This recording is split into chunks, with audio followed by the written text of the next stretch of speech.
Right guys, I'm going to be honest here, when I first saw the images of the McLaren MCL36, I was a little bit underwhelmed, as one of the most exciting parts of these new cars is seeing how each team approaches the design of the side pods in order to defeat the new regulations. Now, at first glance, the side pods on the McLaren seemed bulky and almost quite cumbersome, especially from the front view. And, for the most part, they're very similar to the car's predecessor, which I guess you'd say if it isn't broken, why fix it?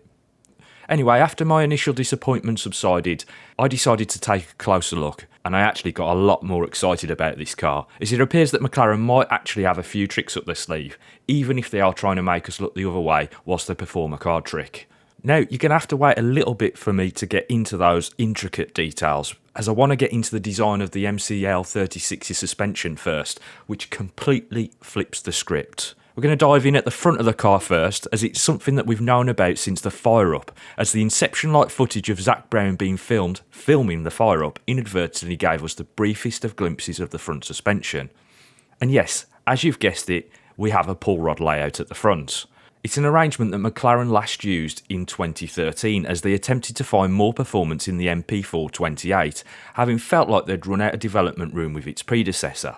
But after just one season and with the impending hybrid regulations looming, they decided to drop the design in favour of a pushrod layout again. In fairness to them, the prevailing regulation since has actually pushed everyone in that direction, with upright extensions and pushrod on upright solutions all trending in a different direction than what pull rod would have been able to achieve. And that's because all of the teams were using very trick suspension systems in order to have the suspension positioned high for aerodynamics, whilst also using the pushrod and upright solution to lower the front end of the car closer to the ground during cornering in order to exaggerate the car's performance. These tricks, along with the hydraulic suspension systems that teams have been using for well over a decade, have been eradicated with the new rules, and teams will now have to rely on classically sprung suspensions again. The new rules also put an emphasis on a lower nose design, which indicated that teams might want to make the beneficial move back to a pull rod suspension at the front, as it certainly makes sense from a packaging perspective, whilst also having the advantage of placing the weight lower in the chassis. However, one of the drawbacks is that the inboard suspension elements are mounted lower and means that the mechanics will have a much more awkward time of making setup changes, as the components are far less accessible than we've had in the last few seasons.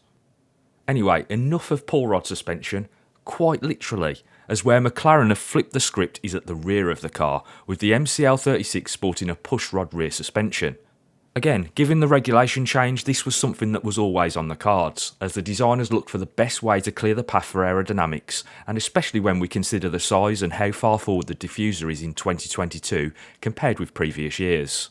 Pull rod had been the way to approach the rear setup for over a decade now, with Adrian Newey's RB5 the catalyst in that movement. This is the way. But interestingly, this is not the only novelty on the McLaren MCL36's rear suspension, as it appears that the upper wishbone is a multi-link arrangement with the forward arm positioned lower than the rear one. Okay, so now we've learnt about how McLaren have completely flipped the script in terms of their suspension layout. Let's take a closer look at some of the things that I initially missed when being disappointed about the layout of the MCL36. And I think the first thing to say is that whilst McLaren have clearly shown their real car, unlike some of us, there's still a lot of detail missing in their reveal, especially when it comes to the floor. However, one area that's really got me intrigued, and could have even been disguised a little bit better if McLaren had a wish to do so, is the design of their tunnel entrance, the floor around it and the bib underneath the chassis. It would seem that McLaren have interpreted this region of the car differently to the competitors that we've already seen released. And that's in order that they can connect the flow structures from the front end of the car and those around the side pods very differently. And whilst I'll get into those shortly, let's try to explain what I've seen around that area so far. The general design consensus you'd expect around the entrance or throat of the underfloor tunnels is that it would take up the maximum width and height possible, with the side of the chassis making up one of the tunnel walls. However, the MCL36's tunnels appear to be quite different in design, owing to the decisions taken around the car's front axle position and the relative gap between the side pods. Now, this is an area where we're going to see quite a bit of variation as the teams have to make decisions about the trade-offs involved. To explain a little, without getting too far into the weeds, the regulations have changed this year to include a maximum wheelbase dimension of 3.6 metres. This is in order to prevent the cars becoming even more limousine-like. However, in order to achieve this, it's meant that the FIA have had to fix the position of the front axle relative to the forward face of the chassis, with teams able to have the front axle line no more than 100mm behind it. However, this then has a bearing on the length of the nose and the position of the side pods, as their design is really determined by how you overcome the position of the side impact support spars. And then just to add more fuel on the fire, you then have to consider the weight created by the front wheel assembly, which as we know is vastly different this year, owing not only to the introduction of the 18-inch wheel and slightly taller tyres, but also because the outwash effect is limited by the much tighter aero constraints the teams are working with to overcome this year. Short lesson aside, let's get back to that tunnel entrance, which as you can see does not expand all the way across the chassis. Instead, it has its own inner wall that sits on top of the under chassis bib, which is also shorter than you'd ordinarily expect in the outer part, and as a result probably casts some interesting vortices. This has really interested me because McLaren are essentially giving up some of the tunnel height where it connects to the chassis, but they're also stealing some real estate from underneath the chassis and the bib, meaning that the tunnel actually feeds in under the chassis a little, which if we use the AMR22 here as a comparison, it means that they might have stolen a little bit more volume. However, whilst there's some massive implications about the underfloor tunnel situation, where I find this even more interesting is how the inner tunnel wall then feeds back into the floor section, meaning any flow captured on the chassis centreline has a route back to the floor's upper surface and is fed into the face of the side pod. Now this probably explains why there's a lack of undercut, as the more abrupt surface will push the flow in the desired direction. If you're struggling to understand what I'm trying to explain here, think of the setup from the bib to the floor like a ramp in a parking garage. Now, as if those details weren't enough, I also want to point out the leading edge of the tunnel entrance too, as it has a very sharp finish, something we're not really used to in this region of the car, as the cranked up leading edge of the floor that we're used to seeing since they emerged in 2017 has had a bit more of a bluff surface. That bluff surface is all to do with the controllability of the airflow of these surfaces, especially in yaw conditions, and, considering the weight coming off the steered wheels, a considerable factor too. However, in terms of McLaren's design, it almost seems like they might be using this as more of a shedding surface, especially as the leading edge has a small upturned lip. Now, throwing any more fuel on this fire about how this whole design works will have to wait, as the renders don't offer up everything we need, and we're going to need much more photography from the first few tests to properly understand what's going on. And on top of that, the renders don't actually show things like the underfloor strakes that are permitted in the regulations, although perhaps they're not even needed with this arrangement. And now whilst we're on the topic of renders versus actuality, you might note I've steered away from covering the design of the nose and front wing so far, and that's because McLaren appear to be hiding more details here too. The renders of the front wing show the outboard section of the wing elements connected to the slotted end plate's lower section that may be a bit misleading owing to the continuity regulations.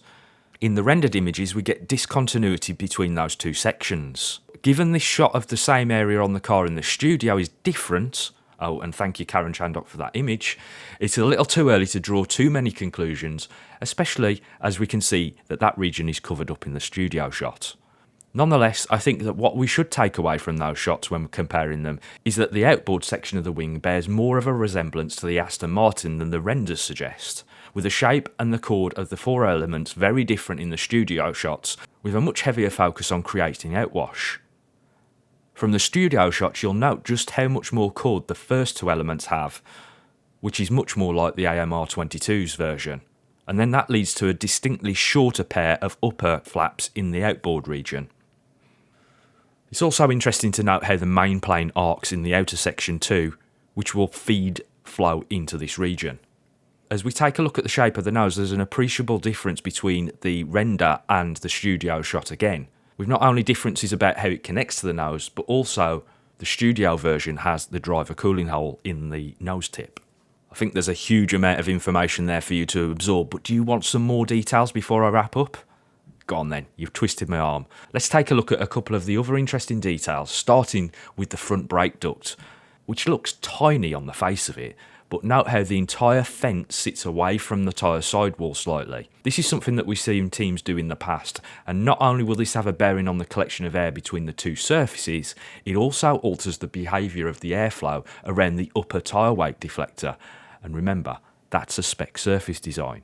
Now, although this is a very small detail, it could be a meaningful one, with the airflow cast off this device providing a different flow structure than if you just followed the regulations as they are intended. Lastly, we have a couple of fins and winglets to cover, but bear in mind these are only on the render and not on the studio car. The first set of fins are mounted behind the mirror mountings and will obviously work with them to help improve flow direction. Meanwhile, mounted on the side of the halo, we can see a winglet that will undoubtedly alter the airflow's behaviour as it passes by. Now, although these are new to McLaren, it's worth noting that we've seen them on the Red Bull last year. So there we go then. I hope you've enjoyed this analysis of the McLaren MCL36. If you have, don't forget to smash that like button and gently nudge the subscribe button if you haven't already. Also, let me know in the comments what you think of the MCL36 so far and just how hyped you are for the season ahead. Anyway, see you next time, fellow F1 nerds.